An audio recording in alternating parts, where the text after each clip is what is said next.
Welcome to our channel again. ఇప్పుడు వచ్చేసి మనం ఏంటంటే మన ఎస్ఆర్ఎస్ టీమ్ అయితే ఫామ్ అయిపోయింది కదా.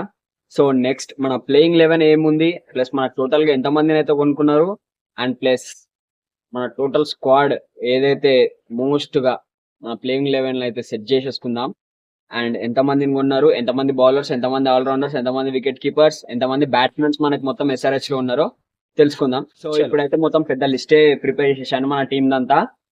అండ్ టోటల్ టీమ్ ని మాట్లాడుకుందాం. ఫస్ట్ టోటల్ టీం వచ్చేసి మన అభినవ్ మనోహర్, అథర్వ టైడి, సచిన్ బేబీ, అనికిత్ వర్మ, వీళ్ళైతే మనకి బ్యాట్స్మెన్స్ అన్నమాట. ఎవరినైతే కొత్తగా కొనుక్కుందో వీళ్ళు మనకు వచ్చి బ్యాట్స్మెన్స్.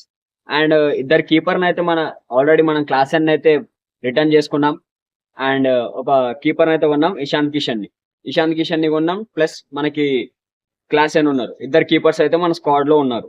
అండ్ ఆల్రౌండర్ విషయానికి వచ్చేస్తే Pat Cummins, Nitish Reddy, Abhishek Sharma, Travis Head ఎందుకంటున్నా అంటే పార్ట్ టైం స్పిన్నర్ గా పనికొస్తాడు మన ట్రావిస్ హెడ్ అనేది. బ్రైడన్ క్యాసర్, కమాండో మెడిసి, హర్ష పటేల్ కూడా సమ్ మంచి నాక్స్ ఆడగలుగుతాడు. సో హర్ష పటేల్ ని కూడా మనం ఆల్రౌండర్ కింద కన్సిడర్ చేయొచ్చు. అండ్ ఇప్పుడు బౌలర్స్ విషయానికి వచ్చేస్తే రాహుల్ చహార్, జయదేవ్ ఉనత్కడ్ ని ఇక ఆర్టీఎం యూజ్ చేసి మనకైతే స్క్వాడ్ లోకి తీసుకోవడం జరిగింది. అండ్ సిమర్జిత్ సింగ్ మనకందరికి తెలుసు, జీహన్ అన్సారీ, మొహమ్మద్ షమి. మన ఎస్ఆర్హెచ్ లో భువిని రీప్లేస్ చేయగలిగింది మొహమ్మద్ షమి ఒకడే. సో మొహమ్మద్ షమి అయితే 10 crores కి తీసుకునడం అయితే జరిగింది. And Adam Zampa, Australian player, అందరికీ తెలిసిందే. అండ్ ఇషాంత్ మాలింగా, మన Sri Lankan player Ishant Malinga. So వీళ్ళైతే బౌలర్స్. అండ్ ఇందులో ప్యాట్ కమెంట్స్ కూడా వస్తాడు. సో ప్యాట్ కమెంట్స్ ని ఆల్రౌండర్లకు వేసాం కాబట్టి ఇందులో ప్యాట్స్ కమెంట్ ని తీసుకోవట్లేదు. అండ్ టోటల్ గా రిటర్న్ చేసుకుంది మనం టోటల్ గా 5 players అయితే మన ఎస్ఆర్హెచ్ రిటర్న్ చేసుకుంది. ప్యాట్ కమెంట్స్ ని నితీష్ కుమార్ రెడ్డి అండ్ అభిషేక్ శర్మ, హెడ్ ని, క్లాస్ ని. సో ఇది. అండ్ ఇక్కడ మనకి ప్లేయింగ్ 11 అయితే మాట్లాడుకుందాం. ప్లేయింగ్ 11 కిషన్ కోసం ఓపెనింగ్ ఎట్లాగో మన ట్రావిస్ హెడ్, అభిషేక్ శర్మ కథం ఇచ్చి పాడేసేడే ఉంటది వాళ్ళది. అండ్ నెక్స్ట్ మన ఎస్ఆర్హెచ్ కీపర్ బ్యాట్స్మెన్ కి వెళ్ళడానికి రీజన్ కూడా ఇదే. మన కీపర్ బ్యాట్స్మెన్ ని పెట్టుకోవచ్చు, లేదంటే డైరెక్ట్ బ్యాట్స్మెన్ ని కూడా తీసుకోవచ్చు. బట్ ఇషాంత్ కిషన్ అనేది మనకి మంచిగా దొరికాడు కాబట్టి ఇక మన క్లాస్ ని ఇన్ కేస్ మన బౌలింగ్ డిపార్ట్మెంట్ కి వచ్చేసరికి తీసుకోవచ్చు. మనకి ఇంపాక్ట్ ప్లేయర్ కింద ఎవరినొకరిని చేంజ్ చేయడం అయితే జరుగుతుంది. మ్యాక్స్ క్లాస్ అని అయితే తీయరు. ఇషాంత్ కిషన్ ని ఇంపాక్ట్ ప్లేయర్ కిందకి చేంజ్ చేసుకోవచ్చు ఇన్ కేస్ బౌలింగ్ టైంలో. అండ్ ఇషాంత్ కిషన్ తర్వాత నెక్స్ట్ డౌన్ లో మనకి వస్తే క్లాస్ అని రావచ్చు, లేదా మన నితీష్ కుమార్ రెడ్డి కూడా రావచ్చు, మన తెలుగు ప్లేయర్ రావచ్చు. దాని తర్వాత మన ఫినిషర్ అభినవ్ మనోహర్ కాకుండా మనకు అతర్వ టైడి, సచిన్ బేబీ, నికిత్ వర్మ కూడా ఉన్నారు. సో వీళ్ళని ట్రై కూడా చేయొచ్చు.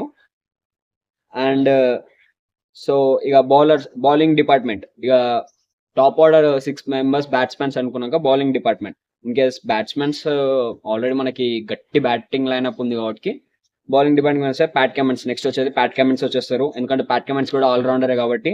అండ్ రాహుల్ చహార్ ఎందుకు అంటే చెప్తాను లాస్ట్ లో.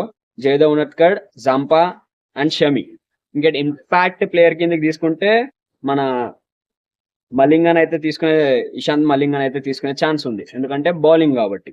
సో ఇన్ కేస్ ఇక్కడ స్పిన్నర్స్ ఎవరన్నా ఇంపాక్ట్ చూపించకపోతే మన హైదరాబాద్ పిచ్ అయితే స్పిన్నర్స్ కి అనుకూలంగా ఉంటుంది. సో ఇద్దరు మెయిన్ స్పిన్నర్స్ అయితే వచ్చారు, Rahul Chahar and Adam Zampa. So set అయిపోతుంది. Jaydev Unadkat and Shami, Pat Cummins ముగ్గురు అయితే బౌలర్స్. అండ్ ఇంకొంచెం స్పిన్నే అటాకింగ్ ఎక్కువ ఉందంటే మనకి ఉన్నాడు మన అభిషేక్ శర్మ ఉన్నాడు. అండ్ బౌలింగ్ వచ్చేసరికి నితీష్ కుమార్ కూడా ఉన్నాడు. సో ప్రాబ్లం ఏం లేదు, బౌలింగ్ డిపార్ట్మెంట్ కూడా ఆల్రౌండర్స్ తో ఉంది. అండ్ పార్ట్ టైం స్పిన్నర్ గా చెప్పాను ఇందాక మన ట్రావిస్ హెడ్ కూడా వేయచ్చు ఇన్ కేస్ వేయాలి, స్పిన్నే ఆప్షన్ బెస్ట్ ఉంది అనుకుంటే. అండ్ ఇంకా మనకి ఉన్నారు బౌలర్స్ లో అన్సారీ అండ్ సిమర్జిత్ సింగ్. సో సిమర్జిత్ సింగ్ ని కూడా ఇక్కడ ఇంపాక్ట్ ప్లేయర్ కింద తీసుకునే ఛాన్స్ ఉంది మనకి, ఆర్ ప్లేయింగ్ 11 లో ఆడిపించే ఛాన్స్ కూడా ఉంది. సో ఇషాంత్ మలింగ్ అని ఆర్ సిమర్జిత్ సింగ్ ని ఇంపాక్ట్ ప్లేయర్ కింద దింపచ్చు. ఇది ఒక బెస్ట్. అండ్ టోటల్ గా స్క్వాడ్ విషయానికి వస్తే సూపర్ పాడేసేది ఉంది స్క్వాడ్. అండ్ ప్లేయింగ్ లెవెల్ అయితే ఇక్కడ నేను డ్రాప్ చేసేసాను ప్లేయింగ్ 11. ఈ ప్లేయింగ్ 11 మీకు నచ్చిందా చెప్పండి. లేదు అనుకుంటే మీరే ప్లేయింగ్ 11 అనుకుంటున్నారో కింద కామెంట్ లో చెప్పండి.